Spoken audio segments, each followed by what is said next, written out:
Hello दोस्तों, स्वागत है आपका आपके अपने चैनल डॉक्टर विजयदीप पे। दोस्तों चलिए आज हम जानेंगे आईवी फ्लूइड के बारे में। कौन सी आईवी फ्लूइड कब हम किसे दे सकते हैं, किस बीमारी में दिया जाता है, किस पेशेंट को देना होता है, किस पेशेंट को नहीं देना होता है। आज हम इसी के बारे में जानेंगे। तो दोस्तों आप लोग वीडियो पूरा देखिएगा, स्किप मत कीजिएगा। अगर आप स्किप करेंगे तो पूरी जानकारी आपको नहीं मिल पाएगी, ठीक है। इसलिए वीडियो को अंत तक ज़रूर देखना। तो दोस्तों चलिए शुरू करते हैं। सबसे पहले जानते हैं यानेस के बारे में।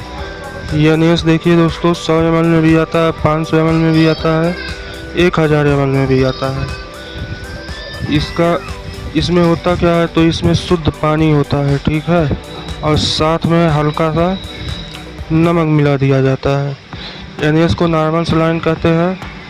इसे सोडियम क्लोराइड इंजेक्शन कहा जाता है, आईपी, ठीक है, कहा जाता है। तो इस पानी में जो हल्का सा नमक मिला दिया जाता है, इस सोडियम क्लोराइड हो जाता है, ठीक है। क्लोराइड, सोडियम क्लोराइड नमक का ही एक प्रकार होता है। दोस्तों इसका उपयोग मान लीजिए, देखिए क्यों किया जाता है, 100 ml का मैं बता रहा हूँ।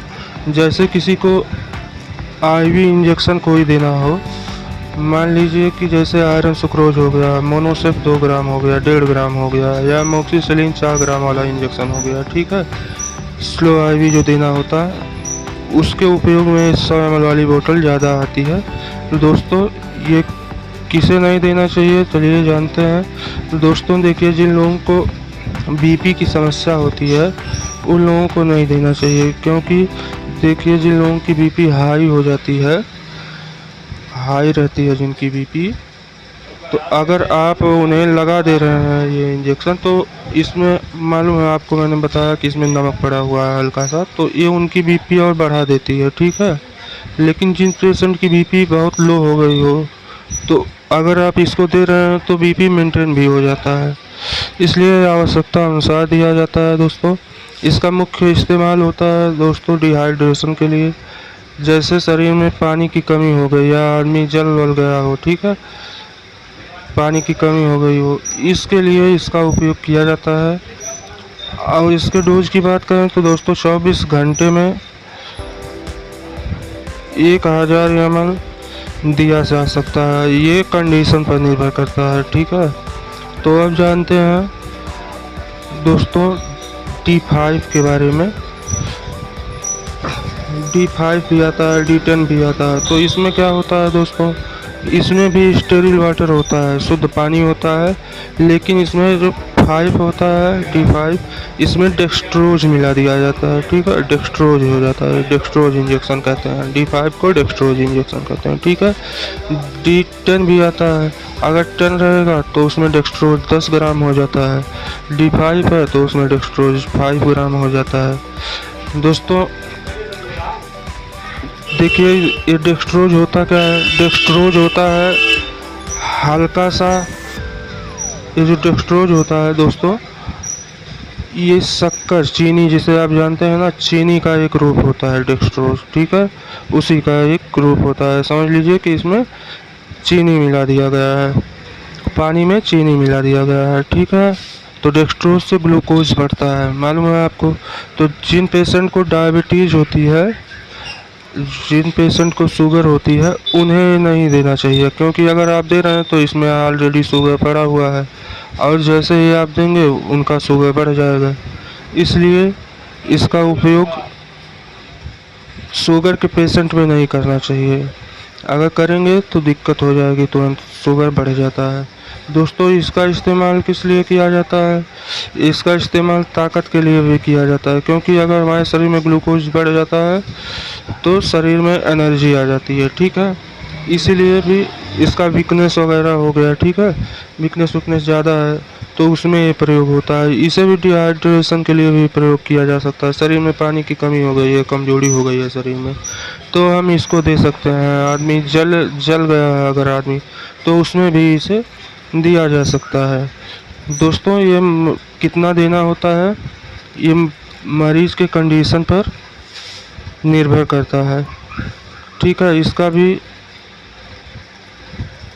500 ml और 1000 ml का भी बोतल आता है। ठीक है, यहाँ तक क्लियर हो गया।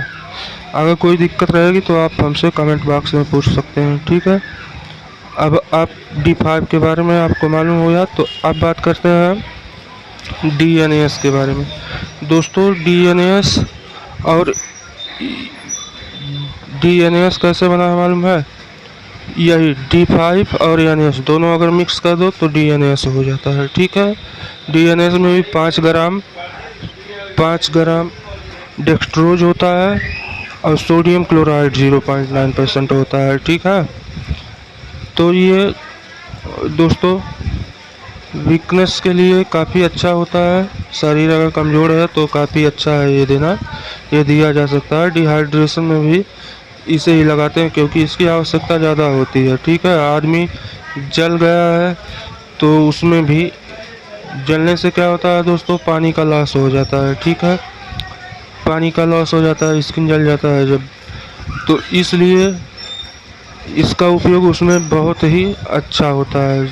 अगर व्यक्ति जल गया है तो अगर उसमें दिया जा रहा है तो काफ़ी अच्छा होता है क्योंकि उसे इसमें सब मिल जाता है। ठीक है, तो DNAS आपको मालूम हो गया, इसका भी आवश्यकता के अनुसार लगाया जाता है, जैसे कंडीशन होता है वैसे ये 24 घंटे में 1000 ml दे सकते हैं, कोई दिक्कत नहीं होती है।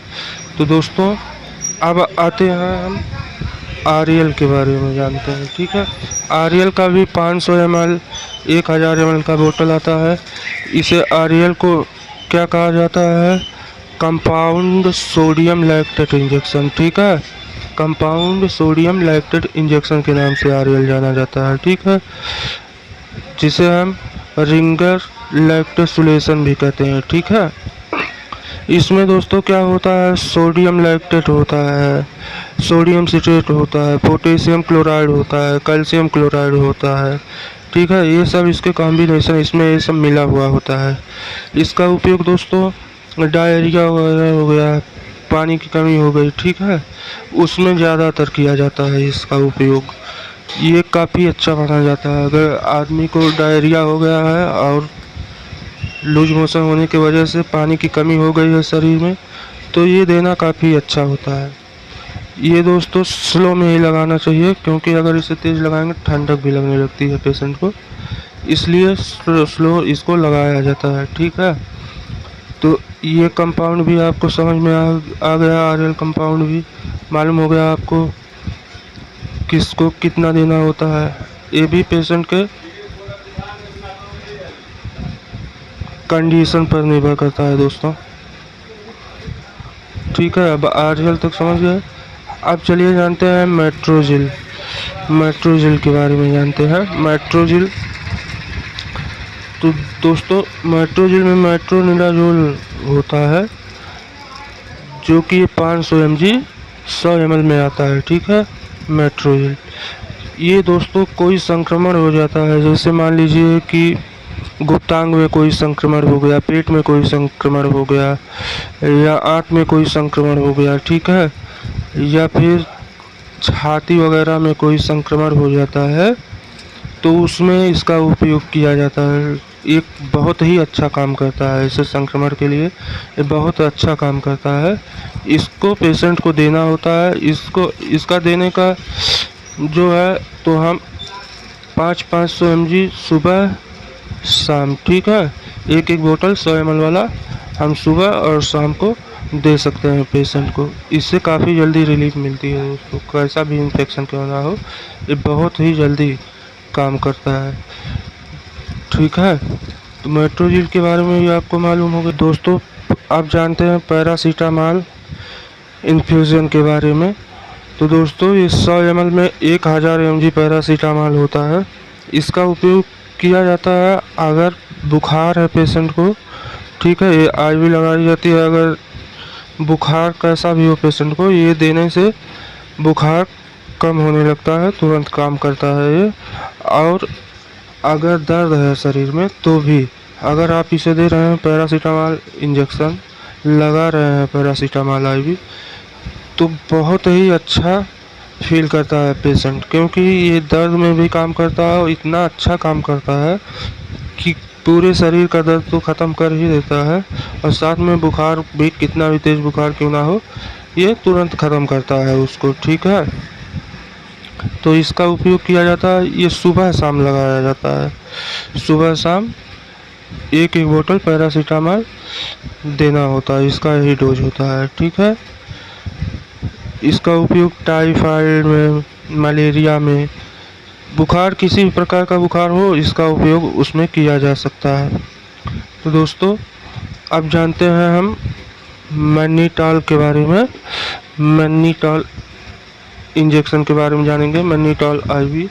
मैग्नीटॉल में दोस्तों मैग्नीटॉल 20% होता है। इसका उपयोग किया जाता है, जैसे मान लीजिए शरीर में कहीं पर आपको चोट लग गया है, हेड पर, मतलब सर पर अगर आपको कहीं पर चोट लग गया है, तो वहाँ पर फ्लूइड ना जमा हो, इसलिए इसका उपयोग किया जाता है। इसका उपयोग करने से पेशाब बहुत ज़्यादा होने लगता है। ठीक है, इसका उपयोग टॉक्सिक चीज़ें जो हमारे शरीर में होती हैं उसे निकालने के लिए भी किया जाता है। इसके लगाने से पेशाब ज़्यादा होने लगता है, तो उसके रास्ते से जितनी टॉक्सिक चीज़ें हमारे शरीर में होती हैं, हमारे बॉडी में, वो निकल जाती हैं। इसे ऑपरेशन करने के बाद में भी लगाया जाता है। ठीक है, क्योंकि संतुलन बना रहे। अगर कहीं पर आपको चोट लग गया सर में, वहाँ पर खून ना जमा हो, इसके लिए इसका उपयोग किया जाता है। शरीर में सूजन वगैरह हो तो भी इसका उपयोग किया जाता है। मैग्नीटॉल का मुख्य उपयोग यही होता है कि शरीर से फ्लूइड निकालने के लिए। ठीक है, शरीर में फ्लूइड अगर आपके जमा हो गया है तो उसे निकाला जा सके, इसके लिए इसका उपयोग किया जाता है। दोस्तों, ओफ्लॉक्सासिन और ओरिंडाजोल का भी आता है, तो ये आता है IV, तो उसका उपयोग किया जाता है। मान लीजिए कि शरीर में इन्फेक्शन है, पेट में इन्फेक्शन है, छाती में इन्फेक्शन है, या फिर गुप्तांग में इन्फेक्शन है, या डायरिया हो गया, तो उसमें उसका उपयोग मुख्यतः किया जाता है। ओफ्लॉक्सासिन और ओरिंडाजोल का जो IV आता है। ठीक है, और अगर ऐसी जानकारी आपको और चाहिए तो आप चैनल को सब्सक्राइब ज़रूर करें, अगर आपको जानकारी अच्छी लगी हो। अगर आपको कोई दिक्कत है, कोई प्रॉब्लम है, तो आप कमेंट कर सकते हैं, कमेंट करके पूछ सकते हैं। ठीक है, मिलेंगे अब आपसे अगले वीडियो में। तब तक के लिए धन्यवाद दोस्तों।